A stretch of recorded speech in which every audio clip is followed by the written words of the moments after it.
Our first candidate we're going to talk to tonight is running uncontested for PA House District 1, and that would be Mr. Pat Harkins. Welcome, Pat Harkins.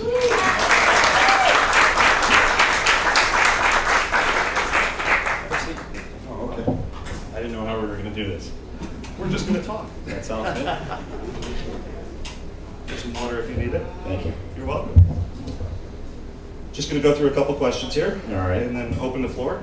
Sounds good. Okay, to start with, we'd like to know, do you support legislation that would amend the Pennsylvania Human Relations Acts, the Commonwealth Civil Rights Law, to include sexual orientation and gender identity or expression as protected classes?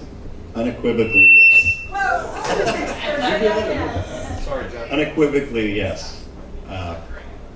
Myself and Representative Flo Fabrizio worked very well together. He was going to stick around tonight, but he wanted to hit the road with the winds and everything else. So he told me to tell everybody that he sends his regards, he wishes he was here. But he and I work very well as a team. We have had hearings in the past in Erie, public hearings, on a number of the hate legislation. Forgive me, but I can't tell you what the bill number was. I know one was HB 300. And we had a public hearing at the library, Erie County Library. It was very well attended, but it was all Democrats. And I think that's very telling on some of the issues that we face down there, especially right now. Things are very polarized. And it's not the best work atmosphere on blood pressure medicine, cholesterol medicine. That's my fault, but it's just not what it should be.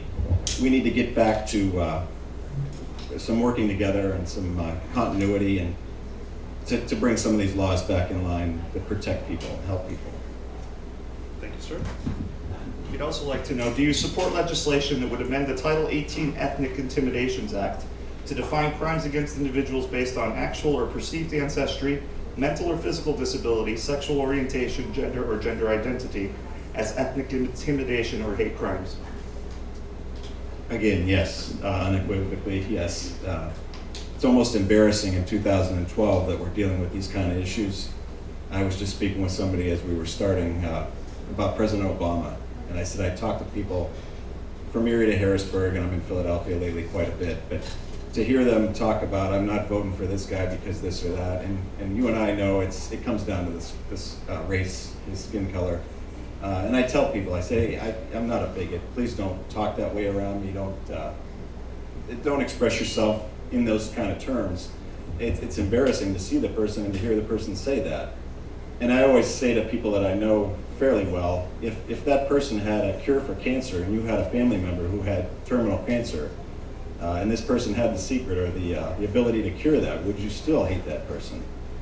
That's where I'm coming from on these issues. I have a young family. I have twin sons that are 18 years old, just starting college, and I have a daughter in 7th grade. And my wife and I both try to instill in them, you treat people fairly and honestly, you respect them, and you live by the golden rule. What people do in their lives is their business. And just, it's such a short time we have here, there's no place for hate. Thank you.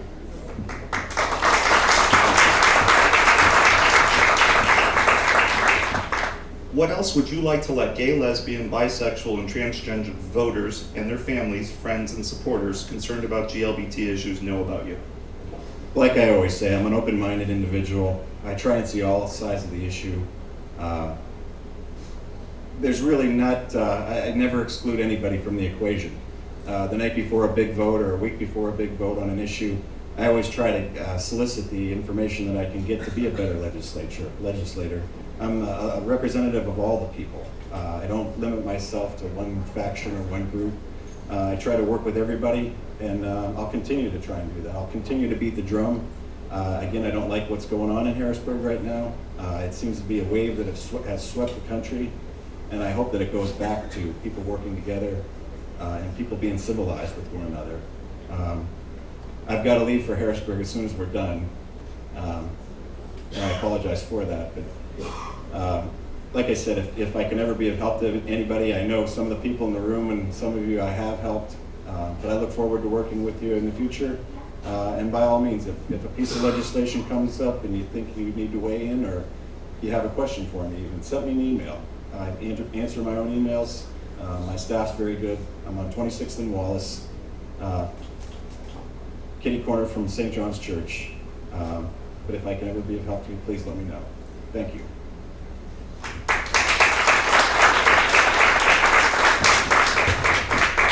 Any questions from the floor?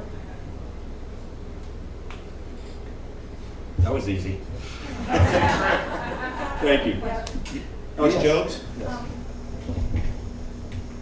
Mr. Harkins, could you comment on the way that redistricting is done? Isn't there a better way to do this, like maybe an independent commission where people can actually talk to their representatives? I mean, like, West County is part of this someplace on the eastern part of the state. It just doesn't make any sense. That's a very good point. The 5th district's seat is what she's referring to. Every year we have a census. Every 10 years we have a census, and they redraw the boundaries of the federal districts on the federal level and the state house seats and the Senate seat on the Senate seats, I should say, on the state level. What happened this time was they went to court. We really prodded them.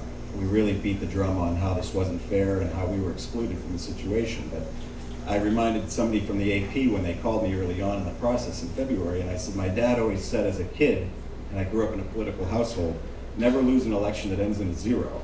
And I never really fully understood that till this year, 2 years ago, when this all came about.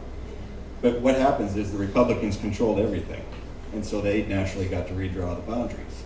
They couldn't do too much to us up here because we've got the lake, so we're landlocked, and they couldn't go in too many directions. But there is a shift in population more towards the Pittsburgh area, so we lost John Evans' seat. That's the 5th district seat.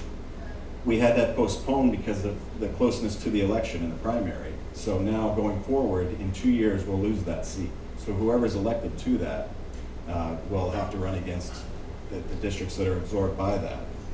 But my concern also is with the federal end, with the congressional seats. We've got a guy named Thompson who's from State College, PA, who's a 3-hour drive.